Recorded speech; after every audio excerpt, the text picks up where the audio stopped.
Hi, my name is Tucker Bowe. I'm a senior staff writer at Gear Patrol, and I'm here to walk you through a basic vinyl hi-fi setup. 15 seconds. That's about how long it takes to open up a whole new sensation in the all-new Lexus LC convertible. The feelings of warm sun and cool breeze, the sound of heart-pounding engine notes. And that's on top of the exhilaration you feel from peak performance. With real-time suspension dampening, a lightweight chassis, and agile handling, the LC convertible arrives without compromise. The all-new Lexus LC convertible. Experience amazing at its most amazing. Hi-Fi is short for high fidelity, which is high-resolution audio that is way more detailed than the compressed digital files you grew up listening to. These days, it's actually easier than ever to stream high-fidelity audio with services like Amazon Music HD and Tidal, but we're going to focus on a pure analog system because it's way more fun. So there are four basic components of any true hi-fi system. There's passive bookshelf speakers, there's a powered amplifier, there's a turntable, and there's a phono preamp. In this kind of current setup, we're using Q Acoustics 3020i passive bookshelf speakers, which are some of our favorite entry-level bookshelf speakers. We're using actually a high-end Cambridge Audio's CX-A61 power amplifier, Project's debut carbon turntable, which is a belt-driven turntable, and it's actually like their best-selling turntable. It's like $400. And then we're using, back in here, Project's Phonobox S2 Ultra as our external phono preamp. So let's start with the turntable. This is Project's debut carbon. It's a belt-driven turntable, and it's one of their most popular kind of entry-level audiophile options. And we love it because it looks good, it sounds good, and it's really easy to set up. It essentially works with most phono preamps and is a good kind of place to start with any hi-fi system. When you're looking or judging the quality of a turntable, there are a lot of different things to consider. Obviously, things like material and connectivity, and there's a lot of other features that you can add to turntables that would drive the cost. But basically, you want a turntable that picks the signal accurately and looks good and minimizes distortion. Here we're using the Project Phonobox S2 Ultra, which is a kind of higher end external phono preamp. Better quality external phono preamps can equalize and amplify the record so that it not only is loud enough so that it can send to the power amplifier, but it also equalizes it in a way that is more true to the artist's kind of intent on when they recorded it. We're using Cambridge Audio's CX-A61. It's a pretty high-end power amp. You don't actually have to get one that is this nice in your entry-level system. I think this is just shy of $1,000. But the job of the power amplifier is to take the signal from the phono preamp and amplify it again, and also ready it so that the signal can be read by the speakers and eventually get played. When talking about like what makes a good speaker, you're evaluating it on a number of different things. Of course, the materials, the weight are gonna of course, play a big factor, but you're also paying extra for the quality of the crossovers and kind of the quality of the drivers. Higher quality speakers are able to handle more power, so they're able to play louder, but they're also able to play a wider range of frequencies. They're able to get higher highs and lower lows, and it's just gonna sound like a more room-filling, more realistic sound, kind of like you're in the theater or in the concert venue. So that's kind of what you're paying for when you're going for high-quality speakers. So we're going to walk you through all the steps about how to set up your own hi-fi system in more detail, but if you want them all in one go, here they are. So step one is you need to determine what kind of system you actually want. Do you want a pure analog system, or do you want an analog digital system that you could potentially stream to? In our system, we have a 4-component system, but you can also get a combination of those in terms of there's a lot of turntables with built-in phono preamps, and there's a lot of speakers, powered speakers that have their own powered amplification. So you can kind of narrow these 4 components into 2 or 3, but it's kind of just what you want your system to look like, what you want it to sound like, and how much you want to spend. So step 2 is determining your budget and actually buying the components. Now, you can get a perfectly good entry-level hi-fi system for between $500 and $1,000. Or you can go way over the top and spend like, I don't know, an insane amount. The sky's the limit, essentially.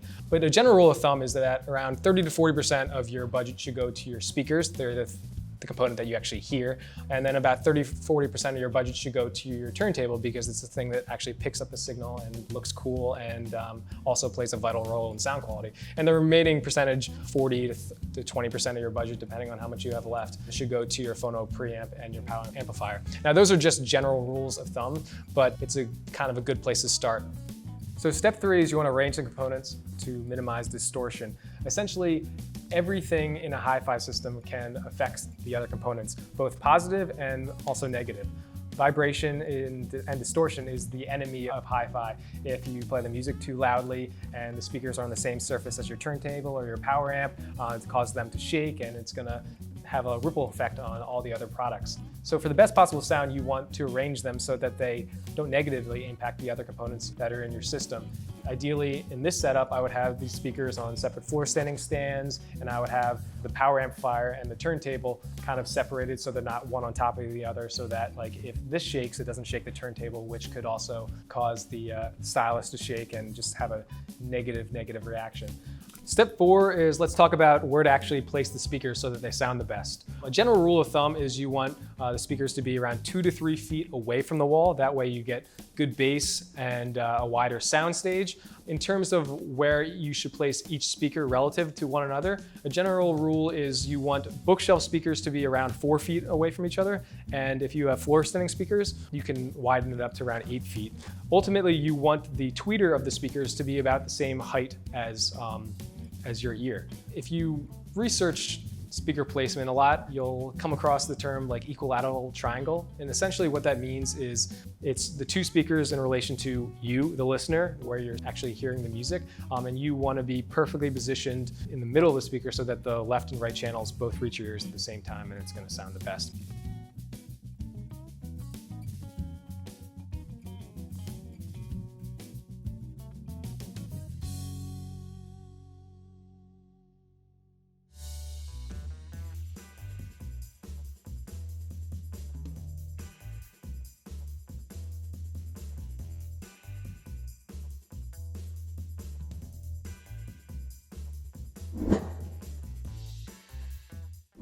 So we've walked you through a basic hi-fi setup, and I know it looks and sounds complicated. There's a lot of parts and they're kind of expensive and they can affect each other in kind of ways that can screw up the audio quality.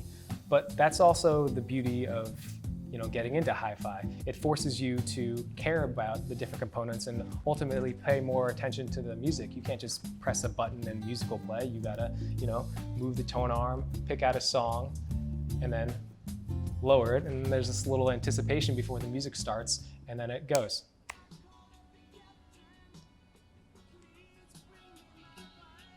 So it's fun in that way.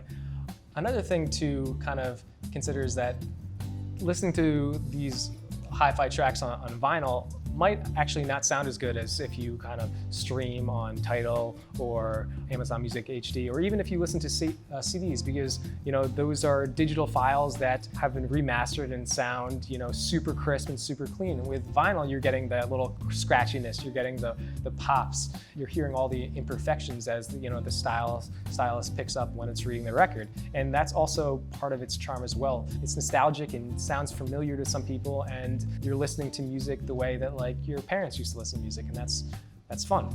Now, I know there's 4 different components here and it looks a bit complicated, but there are much simpler ways to do an entry-level hi-fi system. For one, you can get a turntable with a built-in preamp and hook it up to a powered speaker like a Sonos Play 5 or a new Sonos 5, and that essentially combines 2 products, which is the power amplifier and the speaker, and the turntable and the phono preamp. And so instead of 4, you're only getting 2, and it's just less complicated and also a little less of a weight on your wallet. The one thing I would say is that you should probably stay away from all-in-one turntables. When I say all-in-one turntables, I mean turntables that have a built-in power amplifier, built-in phono preamp, and built-in speaker, because they are all stacked on one on top of each other and they get in each other's way and they vibrate, and you're ultimately gonna have a kind of not great sound. They're cheaper because they're kind of an all-in-one package and they're made of like lesser materials, but you're ultimately sacrificing the overall sound quality. Finally, the last thing I'll say is that the best thing you do when getting into vinyl or building your own hi-fi system is start small. Start with a good pair of speakers, a good entry-level turntable, and a good power amp and preamp, and then you can upgrade from there. All right, guys, thanks for watching. Like and subscribe below, and if you have any comments, we'd love to know what kind of setup you guys have at home, or if you have any questions about ours, let us know. Thanks for watching.